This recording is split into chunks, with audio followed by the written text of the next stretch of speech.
আসসালামু আলাইকুম ওয়া রাহমাতুল্লাহি ওয়া বারাকাতুহু। ছোট্ট একটি ঘটনা যা আমাদের জন্য খুবই শিক্ষণীয় ব্যাপার। ঘটনাটি হলো, একজন নওজোয়ান ছিল, যে নওজোয়ান তার পিতার সঙ্গে ব্যবসা বাণিজ্যর সঙ্গী ছিল।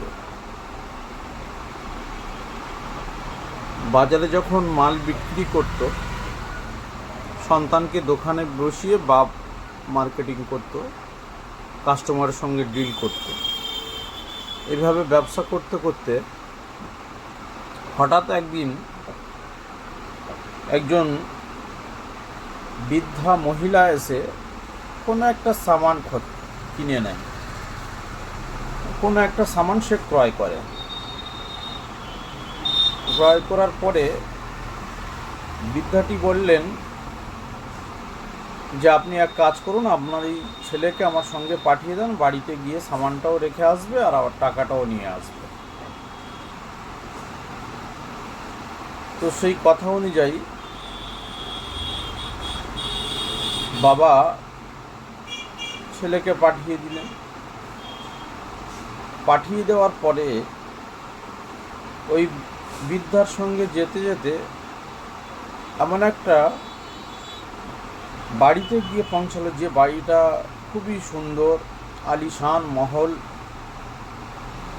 ছেলেটাকে বাড়ির ভিতরে যখন নিয়ে গেল, বাড়ির ভিতরে গিয়ে দেখছে খুবই সুন্দর ব্যবস্থাপনা, উন্নত মানের সব ডিজাইন করা, ডেকোরেশনও খুব উন্নত মানের। বাড়ির ভিতরে যখন রুমে নিয়ে গেল, রুমে নিয়ে যাওয়ার পরে দেখছে যে একটা সুন্দর খাট আছে, আর সুন্দর খাটে একটা সুন্দর মহিলাও আছে।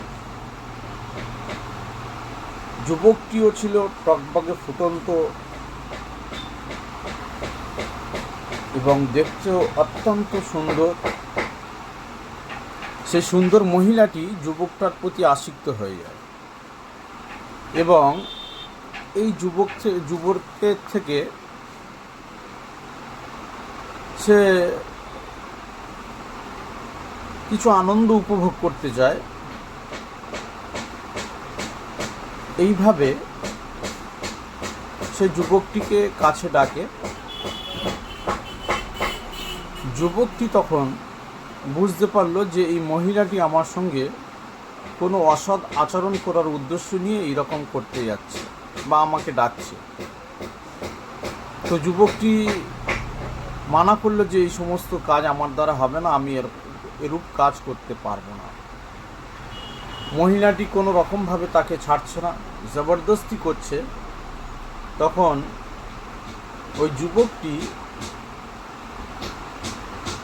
বলল, ঠিক আছে, আমার বাইতুল খালা যাওয়ার প্রয়োজন আছে, অর্থাৎ টয়লেটে যাওয়ার প্রয়োজন আছে, আমি টয়লেট সেরে আসি। তখন মহিলাটি তার বাড়ির চাকর চাকরিনীদের ডেকে বলল যে, বাথরুমটা ভালো করে পরিষ্কার পরিচ্ছন্ন করে দাও। তো বাথরুমটা পরিষ্কার পরিচ্ছন্ন করে দেওয়া হলো। এই যুবক বাথরুমে গেল। যুবক বলছে যে, আমি বাথরুমে গিয়ে নিজে টয়লেট করলাম, করার পরে ওই টয়লেট হাতে নিয়ে আমার শরীরে জামা কাপড়ে আমি পুরো মেখে নিলাম। মেখে নেওয়ার পরে যখন বাইরে বার হলাম, যে মহিলাটি আমার জন্য আসক্ত ছিল, আমাকে কাছে পাওয়ার জন্য আবেগপ্রবণ হয়েছিল, সেই মহিলাটি তখন আমাকে বলল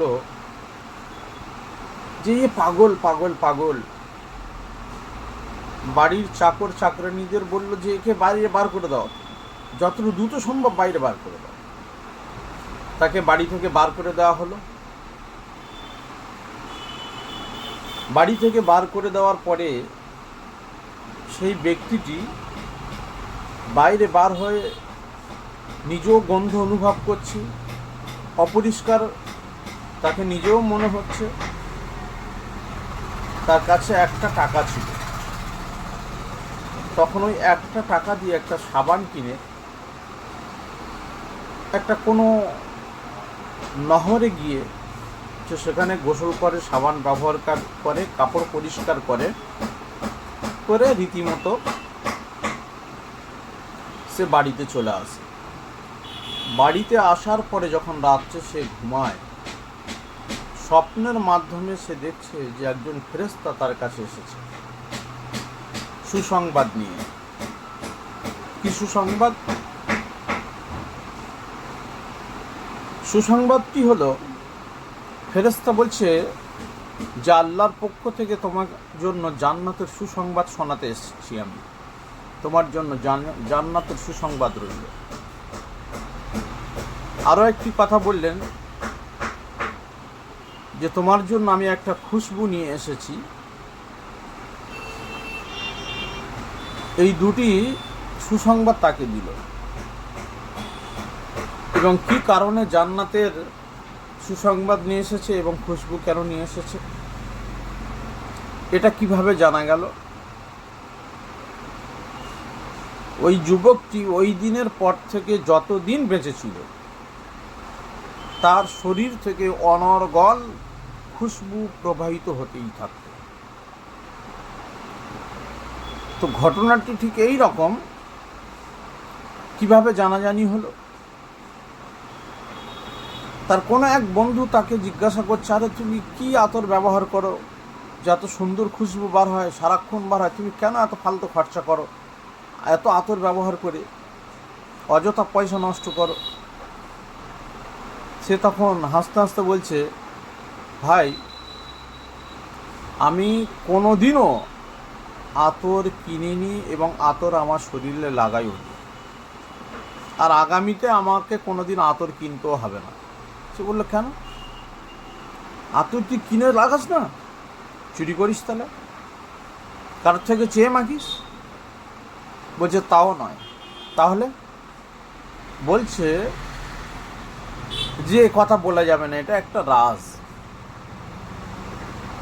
বলছে ভাই যদি তুই বলিস কথাটা, তাহলে ওর থেকে যদি আমরা কিছু উপকৃত হতে পারি, কথাটা তুই বল না। অনেক অনুনয় বিনয় করার পরে সে বলল যে ভাই তাহলে শোন, আমি যে আমার বাবার সঙ্গে বিজনেসে যেতাম, হাটে মাঠে যে বিজনেসের উদ্দেশ্য নিয়ে যেতাম, তো সেইখানে একজন বৃদ্ধা মহিলা কিছু মাল নিতে এসেছিল।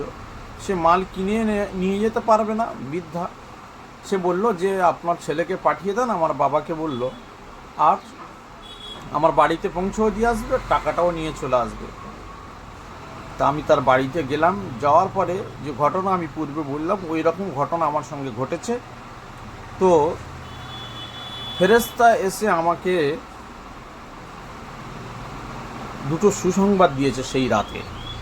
এক হলো যে তুমি আল্লাহর ভয়ে ওই রকম নোংরা জঘন্য কাজ থেকে নিজেকে হেফাজত করার জন্য আল্লাহ তোমার জান্নাতের সুসংবাদ দিয়েছে, এবং সেই নোংরা অসৎ কাজ থেকে বাঁচার জন্য যে পন্থা তুমি অবলম্বন করেছো, নাপাক অপবিত্র টয়লেট যে তুমি তোমার শরীরে ব্যবহার করেছো, মেখেছো, কাপড়ে ঘষেছো, তার জন্য যে দুর্গন্ধ বার হয়েছে তোমার শরীর থেকে, আল্লাহ তার বিনিময়ে তোমাকে এমন খুশবু উপহার দিয়ে পাঠিয়েছে যে খুশবু আমি তোমার বদনে লেগিয়ে দিয়ে গেলাম।